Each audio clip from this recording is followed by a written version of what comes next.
Hello everyone and welcome to the lesson. The topic of our today's lesson is reading stories, and the story is called The Railway Children. So today at the lesson we are going to read an abstract from a book. We will work with some new words and learn them, and work with the text, characterize characters, work with synonyms and with the plot. Итак, сегодня мы поработаем с текстом, расширим свой словарный запас, так как в тексте будут новые слова, которые будут нам полезны. Кроме того, поработаем с образами, которые встречаются в тексте, и поработаем с синонимами. So, let's start our work. Look at the pictures which you can see on page 34. Итак, посмотрим на рисунки, прочтем название текста и ответим на вопросы. When do you think the story took place? Когда происходила эта история? Try to answer the question. Постарайтесь ответить на этот вопрос.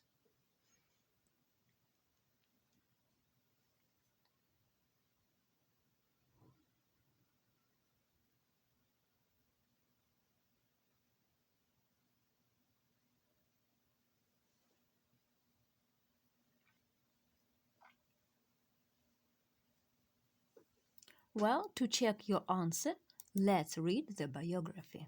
Чтобы проверить ваш ответ, давайте прочтем биографию. Edith Nesbit, 1858-1924. Edith Nesbit was born in Surrey. After she got married in 1880, she started writing children's poems and stories to help support her large family. Her writing was very popular. Her well-known stories include Five Children and It, 1902, and The Phoenix and the Carpet, 1904. Altogether, she published more than 40 novels before her death in 1924. Nesbit's most famous and well-loved story is The Railway Children, 1906. The novel is about the adventures of a middle-class Edwardian family living near a railway station in the suburbs of London at the turn of the 19th century. In 1970, the book was made into an extremely successful film. So if you said that the action takes place in the 19th century, you were right. Итак, если вы ответили, что действие будет происходить в XIX веке, вы были правы. Now, working further. Let's read first sentences of each paragraph. Давайте прочтем первое предложение каждого абзаца, и вы выскажете предположение о содержании текста. They were not railway children to begin with. Mother did not spend all her time playing dull calls to dull ladies and sitting dully at home waiting for dull ladies to pay calls to her. These three lucky children always had everything they needed: pretty clothes, a lovely nursery with heaps of toys and Mother Goose wallpaper. You will think that they ought to have been very happy. The dreadful change came quite suddenly. Its charm lasted in its full perfection for exactly 3 days. So, try to suppose the plot of the text. Предположите, о чем пойдет речь в этом тексте.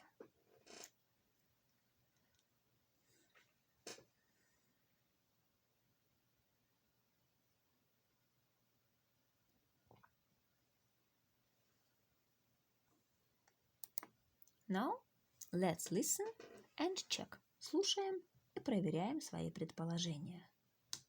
Exercise 2. pages 34 and 35. The Railway Children. Chapter 1. The Beginning of Things. They were not railway children to begin with. I don't suppose they had ever thought about railways, except as a means of getting to the pantomime, zoological gardens and Madame Tussauds. They were just ordinary suburban children, and they lived with their father and mother in an ordinary red brick-fronted villa, with coloured glass in the front door, a tiled passage that was called a hall, a bathroom with hot and cold water, electric bells, French windows, a good deal of white paint, and every modern convenience, as the estate agents say. There were 3 of them. Roberta was the eldest. Of course, mothers never have favourites, but if their mother had had a favourite, it might have been Roberta. Next came Peter, who wished to be an engineer when he grew up. And the youngest was Phyllis, who meant extremely well.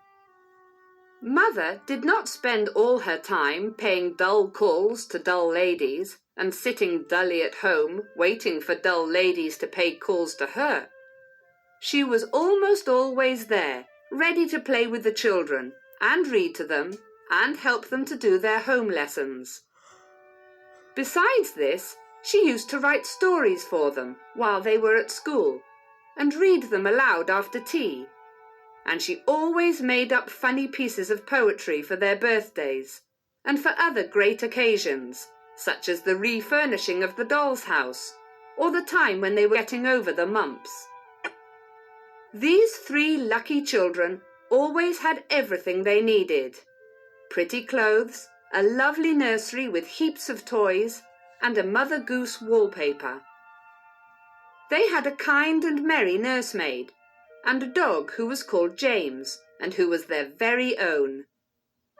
They also had a father who was just perfect, never cross, never unjust, and always ready for a game.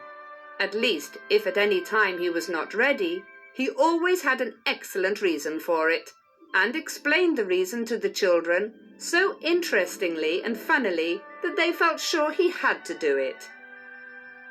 You will think that they ought to have been very happy, and so they were, but they did not know how happy till the pretty life in the red villa was over and done with, and they had to live a very different life indeed. The dreadful change came quite suddenly. Peter had a birthday, his 10th. Among his presents was a model engine more perfect than you could ever have dreamed of. The other presents were full of charm, but the engine was fuller of charm than any of the others were. Its charm lasted in its full perfection for exactly 3 days. Then, owing either to Peter's inexperience, or Phyllis's good intentions, or to some other cause, the engine suddenly went off with a bang. James was so frightened that he went out and did not come back all day. All the Noah's Ark people who were in the tender were broken to bits, but nothing else was hurt except the poor little engine and the feelings of Peter. The others said he cried over it, but of course boys of 10 do not cry, however terrible the tragedies may be which darken their lot. He said that his eyes were red because he had a cold. This turned out to be true, though Peter did not know it was when he said it. The next day he had to go to bed and stay there.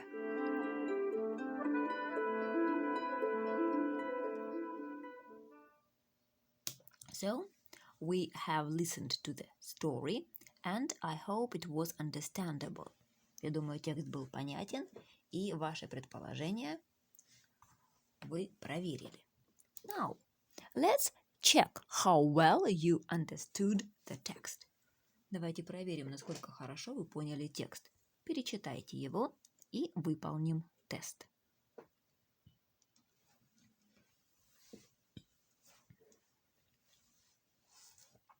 So, before they were the railway children, the children always loved the railway, only used the railway to go to the zoo, just saw the railway as a means of transport, never traveled by train. They only used it to go to the zoo. We can also say just saw the railway as a means of transport. Mother spent most of her time visiting old ladies, sitting at home, writing poetry, or helping her children. Of course, helping her children. The children's father often got angry, made excuses, told funny jokes, or played with them. He often played with them.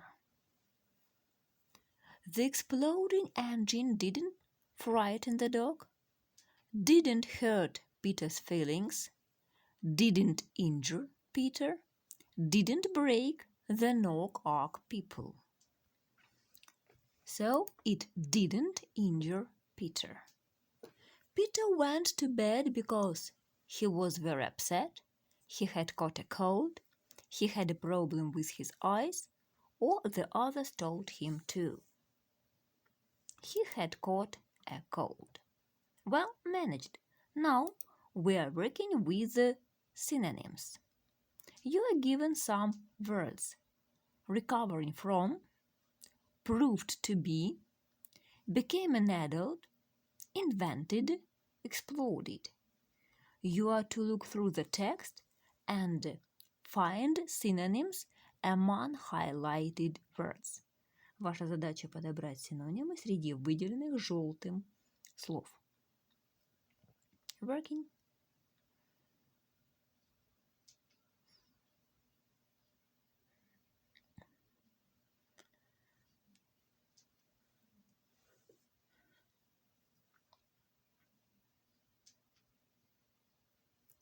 So what we have got?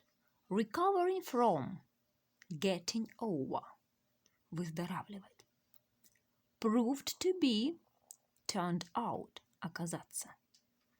Become an adult, grew up, вырасти. Invented, made up, сочинял, придумывал. Exploded, here is a mistake, went off. Взорвался, exploded, went off. So, I hope you managed. Now, let's find characters who we can call loving, reliable, funny, creative, fair, or imaginative. Mother or father. Давайте подумаем, кто из родителей, мама или папа, могли бы быть loving, любящими, reliable, надежными, funny, забавными, веселыми, creative, творческими, fair, справедливыми, and imaginative, с хорошим воображением. So, think how to put the words father and mother. Попробуйте распределить эти эпитеты к родителям.